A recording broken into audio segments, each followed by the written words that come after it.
and just give me a clap or something. Take one. Bitch clap. Okay, so So what was it like joining the band of guys that you don't know that well, yeah, and then trying to say, hey, we're going to write this album together? yeah, I don't know, it was like you join a band, and especially like being expected to be a writer or contributing writer, it's like you have to, like, you want to make everybody happy, but you also want to make yourself happy when you're writing, so you got to meet in the middle somewhere, I guess. And there's a standard, I guess, for, you know, what the band expects and what you expect, so there's a lot of variables there, but it's kind of difficult to hone in on it. But I guess the best thing you can do is just go with your gut and just kind of ride it out. And with Crippling Thing, it was a very unique song for me because it was the first song I wrote when I joined the band. And you know, you're writing your instrumental, and the whole time you're thinking, like, are the guys gonna like this? Are they gonna think it's shit? Like, are they gonna be hyped about it? You know. But I think at the end, you kind of have to just forget about all that and just go, okay, I'm gonna write the music the way I feel it should be written, and just kind of let it flow naturally. So it was really cool once the song was done instrumentally, or at least the skeleton, to bring it to the band and everyone be like really excited about it and think it was cool.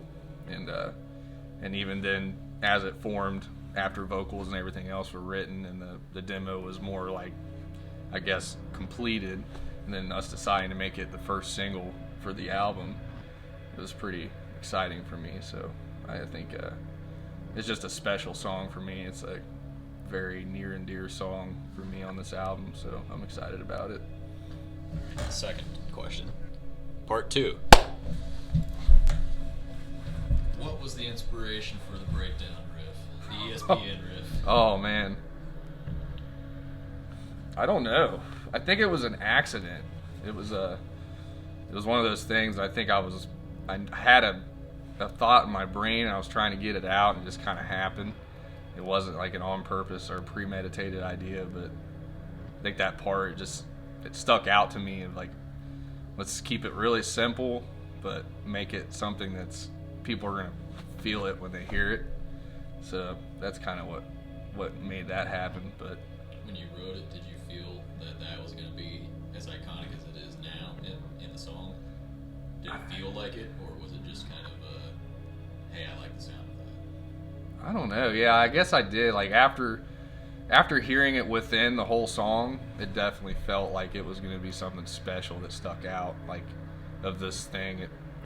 When you hear it, it's like you immediately know it's Eternal Void, and I think it's a unique breakdown, I guess. And for me, like, I'm not even I like breakdowns and I like writing them and stuff, but every time I approach a breakdown in a song or doing something that's heavy like that, it's like I always try to approach it from a fresh mindset and just do what feels natural and not overthink it or try to like emulate any other band that does that style of music, and just kind of do it like, this is the way I'm going to write a breakdown within, you know, the sound of the song itself. So Third question.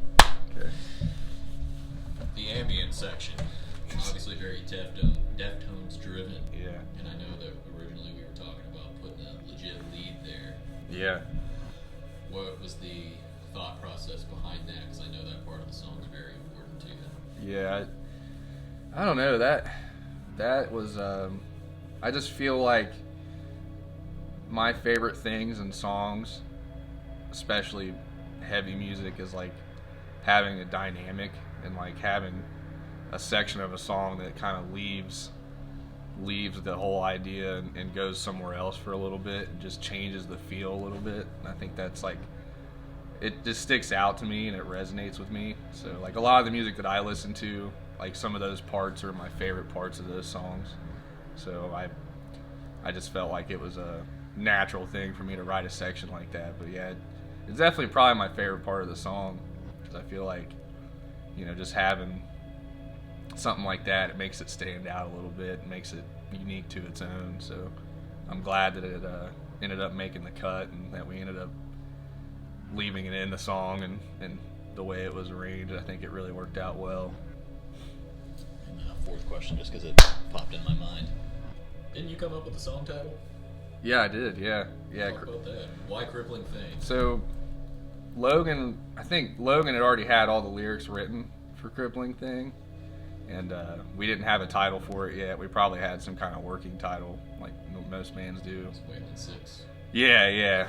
So we didn't really have a solid title, and I was just kind of reading through the lyrics and listening to the demo and stuff, and Crippling Thing to me was like a unique title for the song, but it also like had a mystery aspect to it of like when you hear the song title Crippling Thing, like what are we talking about, like what's the subject matter there. So I guess I thought it was cool because it just sounded cool, but also just because it made me like wonder what the song was about, which I hope that it comes across that way for people when they see the title and go, well, what are we what is Crippling Thing, what are they talking about. So I don't know, when I said it and I thought it, I was like, I fucking knew immediately for some reason that was going to be the title of the song. Even before you guys agreed with me, I was like, I just know this is going to be the title of the song. I just had a gut feeling about it, so it was pretty cool. It ended up being the final title for it.